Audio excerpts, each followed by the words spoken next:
Let me set my talk a bit in context. Obviously, the general discussion about a universal basic income is not new. It's been going on for many years. I mean, especially Philippe van Parijs had discussions with Tony Atkinson back in the 1990s that were published in Political Quarterly.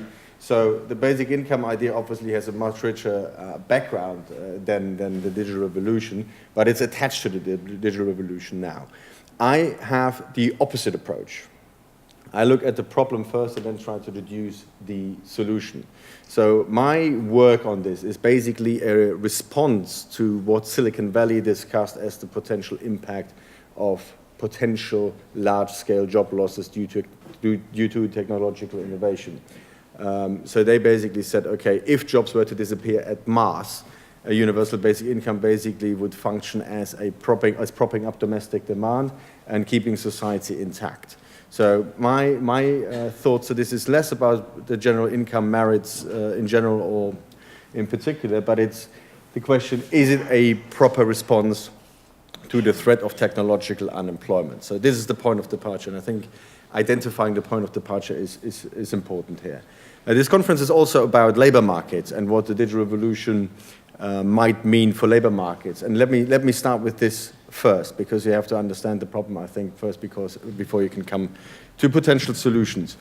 And when I started work on this about 4.5 years ago, one of the things that I noticed that apart from studies that predicted or at least tried to quantify in one way or the other the potential impact of the digital revolution on labor markets, such as the 47% study by Osborne and Fry, colleagues at Oxford. Other studies say something completely different. There are some studies even say there will be net job gain. The honest answer is we don't know, right? So in every modeling and any assumptions, it's always built in that there's unpredictability. It depends on how the model is constructed and what your basic underlying assumptions are. But my key point for policymakers is it doesn't matter. Policymakers need to be prepared for whatever scenario is coming. So what do you do if there is some transitional unemployment? What do you do if there's mass unemployment? You have to think that through before the problem might materialize. And when I started working on this, the first things I noticed was that a lot of people seem to implicitly assume that whatever is technologically possible will also impact directly and without time delay. And that, to my mind, seemed wrong, right? Because a lot of things that are technologically possible we don't see in our daily lives.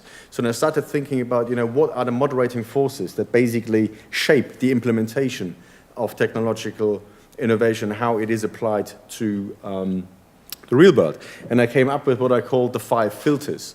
Or you might want to call it also the 5 moderating forces. This is not an exhaustive list. There might well be more than that. But these are the 5 things that came to my mind. And the first one is what I called an ethical filter, which applies directly to research itself. It's less about sort of technology, but this is more in the area of biotech. Not everything that is technologically possible is allowed, especially if you, for instance, think about stem cell research or human cell research. So there are ethical restrictions on what researchers are allowed to do in that area. The second one is a legal filter. There are legal restrictions and unresolved programming questions. I mean, the technological aspects of self-driving cars, for instance, are pretty much solved. But you nevertheless don't see them en masse in street other than test vehicles that sometimes crash.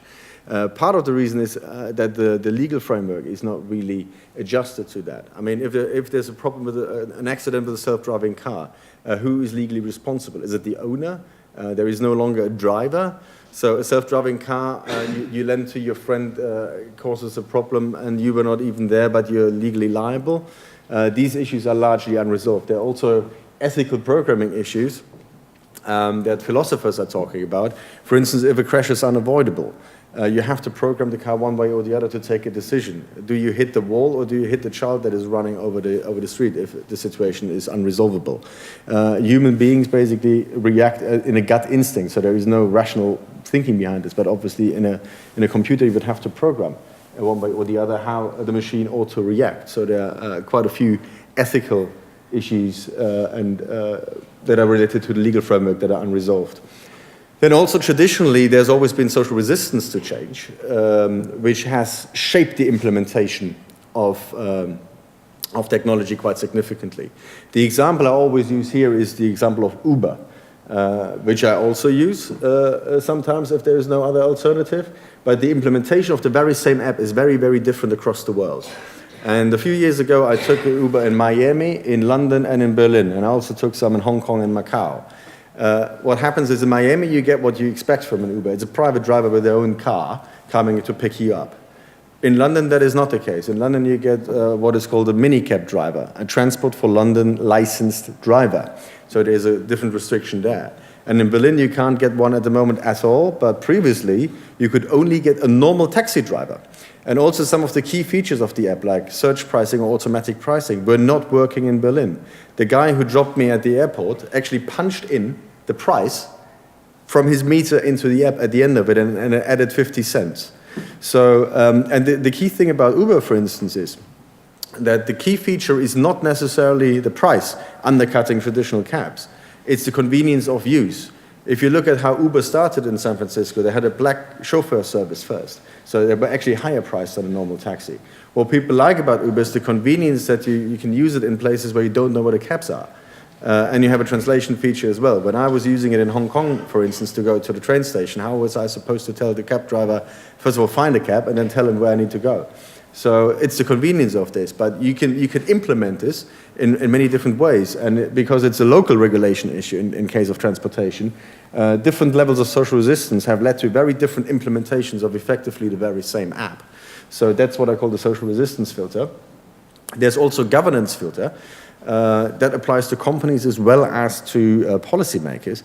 The way your decision-making process is structured does make a significant difference. In the corporate governance sphere, for instance, if you are running a co-determined business like we have in Germany, there are significantly probably different outcomes in terms of decisions as to what the implementation and what the labor market outcomes are of the digital revolution, rather than you just have a company structure that is more prevalent in the United Kingdom or in the US. So governance procedures matter for the implementation as well. And last but not least is what I call the productivity filter. And this goes back to a conversation I had with David Autor from MIT.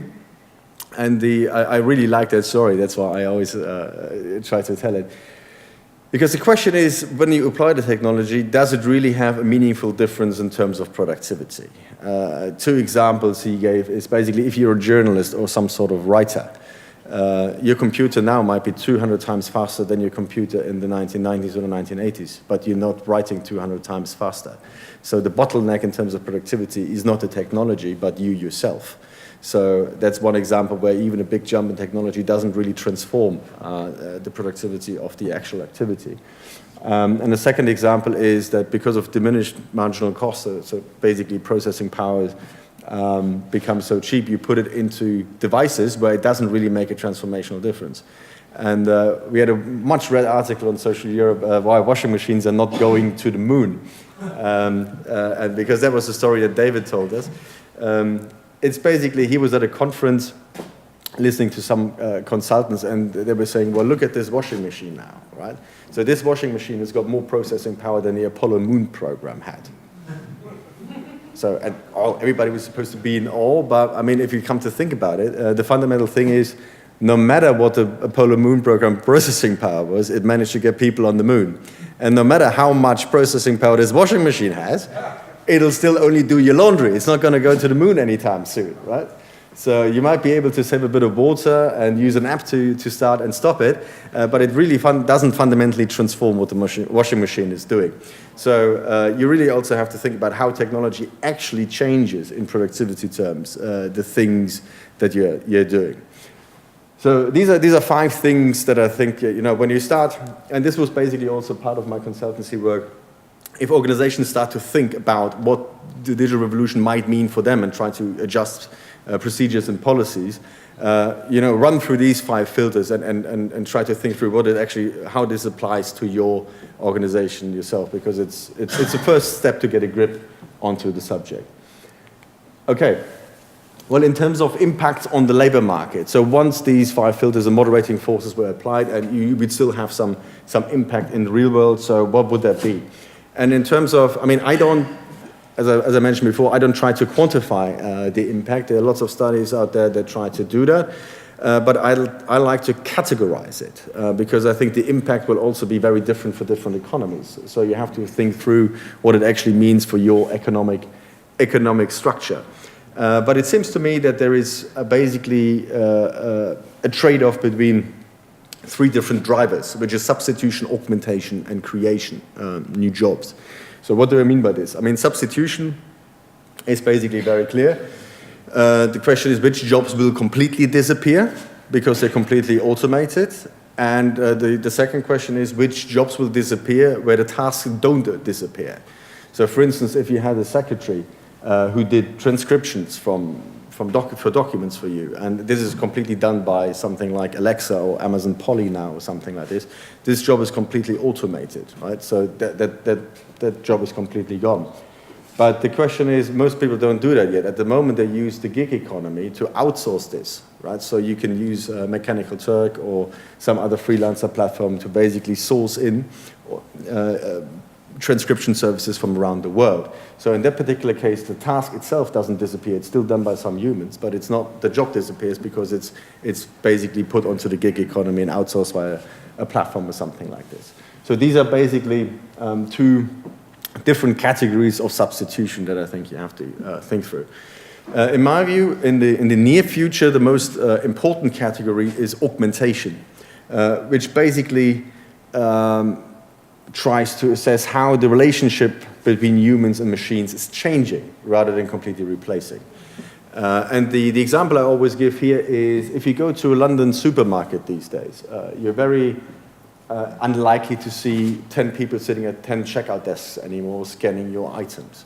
You lived in London last year, so you probably very rarely saw somebody at the check-in desk. You're more likely to see 10 checkout machines supervised by one person where everybody goes there and scans their own products. So there is basically a complete shift in how the relationship of humans and machines has changed. And this has a quantitative as well as a qualitative impact. First of all, obviously, if you had 10 people previously at checkout desks and now you have one person, you need fewer people. But also the qualification profile has changed. The people sitting at the till previously just had to scan the items and the barcodes. But nowadays, that person supervising these checkout machines at least will have to have the ability to solve some basic technological problems with the machines. So the qualification profile has also changed. But as always, there will also be, with any technological innovation wave, there's always been also job creation, and this will be the case also this time around. I mean, social media manager or job descriptions like this were unknown virtually a few years ago, so now you have a lot of this. There will be job creation, but here I think we have to ask a few fundamental questions. How quickly are these new jobs being created? So is there a time lag? In what quantity and quality are they created, and where are they created? And an additional question is, and what do they mean for social mobility? Early evidence from the United States seemed to suggest that there is a downward social mobility. So, I mean, think through the question. If we had a situation that in maybe 10 years we have self-driving trucks and self-driving lorries, so what is the likely social mobility of drivers who lose their job? Early evidence seems to suggest it's a downward social mobility, so there's a tendency to move downwards to the low-skilled service sector. I mean, it's probably quite hard to retrain them to become programmers, for instance, right? So in terms of job creation, there's also the question, who will these jobs be available to? Will these jobs be available to people who are vulnerable to losing their jobs as a result of the digital revolution or not? And what does it mean for social mobility? So, and as I mentioned at the beginning, I think every economy is structured differently. And in every economy, you will have to think about what these three drivers actually mean for you. I think in the case of Germany, for instance, I don't really think, because there's still a large industrial sector traditionally, that the application of technology is particularly new. In industry, it's been basically a continuous application of new technology ever since automation started, I think, in the 80s. With automated assembly lines and so on and so forth. So what seems to be qualitatively new this time around is that because of processing power, networks, and AI, cognitive work can be automated to a significant degree, or at least potentially to a significant degree. But this impacts obviously an economy that is based more on services differently than one that is more reliant on industry. So for instance, I know that in the City of London, in the financial services, especially investment managers and things like that, some decision making that can be quantified and done by AI, they're quite worried about this. So you would have to think about what it actually means for your own economy. So this is how I try to start to grapple what the digital revolution might mean for countries and for organizations. So I run through the 5 filters, I try to identify what actually comes out of them. And in terms of labor market impact, to my mind, it is a trade-off between these different drivers. Okay, so as I mentioned at the beginning, the response to Silicon Valley, where most people seem to believe that we are at the cusp of wide-scale job losses. So for them, it doesn't seem to be a question if, the question is just when most jobs will disappear. I don't think that. I think it will be much slower than people anticipate. But we don't know. So, but better, as policymakers, you better be prepared. So then the question was, okay, let's have a universal basic income, basically streamline all welfare payments. It usually in the Silicon Valley version of the idea goes along with abolishing the welfare state as we know it. It's effectively privatization of the welfare state. Everybody looks after themselves because they were giving a lump sum. And then we don't have the problem. Well, I mean, I have a few criticisms about this as a response to the particular threat of wide-scale technological unemployment. The first one is, I think at a level that is high enough to replace wage labor completely, 100%, it's economically unviable. And there is a nice study by the British economist John Kay, who I think took 5 countries and tried to calculate that even a universal basic income at the level of the minimum wage, how much that would cost. And the result is it is simply unaffordable in the unconditional version. And then he said, okay, if you then start to put in conditionality and you think it through, you basically end up with something that looks very, very similar to the welfare state we currently have. So the first criticism is, I know there are many ideas, and Finland I think was 500 euros, but 500 euros will not save people if their job is gone. There's a German economist who made the proposal. He looked at, what are the costs of the German welfare payments at the moment. So if we took the same amount of money and paid as a universal basic income, everybody would get 1,000 euros. So, but if you lose your job, 1,000 euros lump sum payment will not replace that for you. So at a level where 100% wage labor can be replaced, it is simply, we can't finance it. And the second point, I know a lot of people disagree with that, but to my mind it reduces the value of work to mere income. It really depends on how do you see work. Is work basically something that you're forced to do in order to make a living? Then freeing yourself from work is a good idea. So basically you do it anyway only because of the income. If you give the income, you can actually get rid of the work. But I would argue for most people work is more than just income, right? It's a place where they have social contacts. It's a place where they spend most of their waking hours. And this sort of social value of work is not covered if you just replace the loss of work with an income substitute. There are also scarring effects, potentially. I mean, if one thing seems very certain is that continuous education and continuous skilling up going forward will be absolutely crucial, because especially technical knowledge might be obsolete very, very quickly. So you have to constantly learn what is going on and update yourself. And if there was a basic income and you decided to exit the labor market for an extended period of time, you would experience what economists call scarring effects. So you basically would not update your skill necessarily unless you do it voluntarily. But I mean, on-the-job training in that sense is not there. So, and I would argue the longer you're out of the labor market, the more difficult it is for you to re-enter it. So that's what I mean by scarring effect. I also would think it would exacerbate inequality issues. The digital revolution has 2 potential alleyways into the inequality debate. The first one is the labor market. If there are large-scale job losses in the labor market, you tend to have a polarization in the labor market, where you have very high-paid, high-skilled jobs, but fewer and badly paid sort of low-skilled service sector jobs. So you can see that polarization already in some economies. And if we had a basic income level, and the argument used to be, okay, you get a basic income. If you want earn a bit more money, you just work a few hours on top. But that's a catch-22 in this particular situation, because the jobs that used to be available are no longer available to you.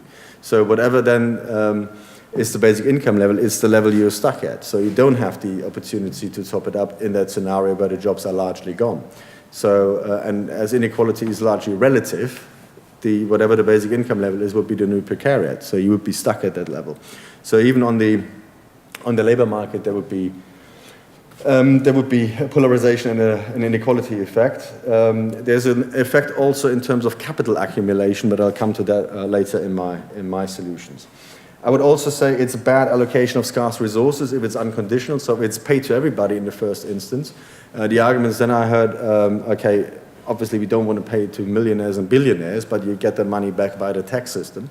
But if you look at the existing tax system, you will be forgiven that you assume that you won't see much of that money back. Then the argument usually goes, or many then argue, okay, we'll have to radically simplify our tax system as well, and then usually some sort of flat tax system idea comes along. Well, but then link it back to the inequality issue. So you basically have a progressive tax system at the moment that you then abolish for a flat tax system. So you replace the progressive tax system with a proportional tax system that in effect is more regressive. So that will again exacerbate the inequality problem rather than help with it. And last but not least, there's also a practical thing. Who would qualify for the UBI in terms of citizenship? How does it work with European freedom of movement? At what time would you qualify in Germany for universal basic income? I mean, at least the legal framework in the European Union as it is seems a bit tricky. So you see already the wage differential, but imagine there was a universal basic income in Germany of 1,500 or 1,000 euros, and everybody is free to move to Germany. Yeah, how do you deal with that? And there's also, depending on your existing welfare system, tricky transitional phases, let's put it that way. In Germany, we have insurance-based systems. So if you start paying into a pension system, for instance, you have a legal entitlement to that. So a transition period to universal basic income might take decades and would be very messy. So these are some of the criticisms that I have of the universal basic income idea as a response to the specific question of potential technological unemployment. Okay, so I'm running over. It's okay. What could be the alternatives? I mean, if you criticize it, you will have to come up with some at least suggestions yourself. So, and qualification education, I mentioned that already. I think qualification education are absolutely key, even more important going forward. And I think there should be more an emphasis on skills such as problem solving, social skills, and the like, and maybe a bit less on technical knowledge, because that might become obsolete very, very quickly. The state of the art in a sort of technical education right now might be completely obsolete in 2 or 3 years' time. So having the ability to solve problems, to continuously learn and have build social capital and build social relationships, I think should be a bit more put into focus. This is not to say technical education is unimportant. It is important, but I think some of the skills that travel better through the decades as you are in your working life ought to be strengthened. The second point is, if jobs were to appear on a very large scale, we should think about redistributing the remaining work. So, if these productivity gains are there, we're basically back to where Keynes was in the 1920s when he thought about the economic fortunes of his grandchildren. There will have to be a societal discussion about whether it might be worth redistributing the remaining work amongst more people and reducing your working hours. If the productivity increases do appear, the possibility should be there. We also, in general terms, have to think about taxation. I'm not in favor of a robot tax that some suggest, because for tax purposes, how do you define a robot, right? I mean, I just downloaded my boarding pass for the flight back to London this afternoon on my iPhone. Is that a robot? Just because, or the check-in desk, because the check-in persons, people are no longer there?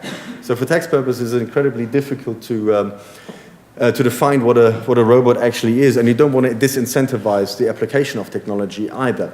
So, but I think in general terms, we have to think about, if you look at the income distribution in our societies, how especially at the very top end, can be included more and better in a progressive tax system. But I think in general, and that is, to my mind, also a conclusion from the inequality discussion. If the relationship that Thomas Piketty has identified is correct, you basically have a structural allocation that is preferential to capital as opposed to labor. And the result, and basically if you then try to combat this effect via the secondary distribution, i.e. via the tax system, you would have to have marginal tax rate going towards 100%, which means you won't be able to solve it that way. So the solution is you intervene in the primary distribution already. And that's what I mean by democratizing capital ownership. We need to make sure, I think, that some of the capital returns already are not going, already re-socialized. And you can do that on a macro and on a micro level. On a micro level, I like what the Harvard economist Richard Friedman called the workers' share, which basically means workers have more ownership stakes in their own companies where they work. That's on an individual level. But you can also do that on a macro level. You could have special purpose financial vehicles such as sovereign wealth funds that re-socialize some capital returns. I like that idea. And you can use that to invest in different schemes. So democratizing capital ownership is actually an idea that comes out of the inequality research. But because of the effects or potential effects of the digital revolution on inequality that are already mentioned, I think they're also valuable in this particular context. Give you one example. Volkswagen, for instance, is still 20% state-owned. The state of Lower Saxony owns 20% of Volkswagen, and it still didn't hinder them to become economically successful. So I think the primary distribution of capital returns should be rethought. And what do we do after that? And that's why I come to my job guarantee idea. As I said, none of this is new. It's just how you sort of put this all together as a policy response to this particular problem. If jobs were to disappear at a large scale, we have to think about what kind of jobs would disappear. These would be jobs with economic utility in the traditional sense. So the jobs that would disappear are basically economically no longer viable for people to do because machines can do them cheaper. The marginal costs are cheaper. So in a traditional labor market, you would have that effect. But as humans, as people in society, I don't think we will ever run out of ideas what kind of activities would create social value, right? So not in traditional labor market sense, but what social value actually is. I mean, one example that a German politician told me years ago is that, for instance, there's never been a symphony orchestra that has been economically viable. But the cultural value and the social value of a symphony orchestra was not, is largely not questioned. So if we were generating income as a result of democratizing capital ownership, that could be reinvested to generate and pay for activity that we find socially useful rather than just economically necessary. So, and as a society then, I don't think we will ever run out of ideas what to do. I mean, some sectors are already underserved, are becoming more important in the future. If you look at the whole sector of healthcare and care for the elderly, it's poorly paid at the moment. So you might say the actual labor market does not value in monetary terms the social value of this activity enough. So you would have the opportunity to prop up that particular sector. But also, I like to see it also as a way to empower local communities to create social cohesion, because you could address that sort of disconnecting problem in society as well. I mean, at least my perception is that a lot of social ills on a local level are a result of the different social strata no longer mixing very much.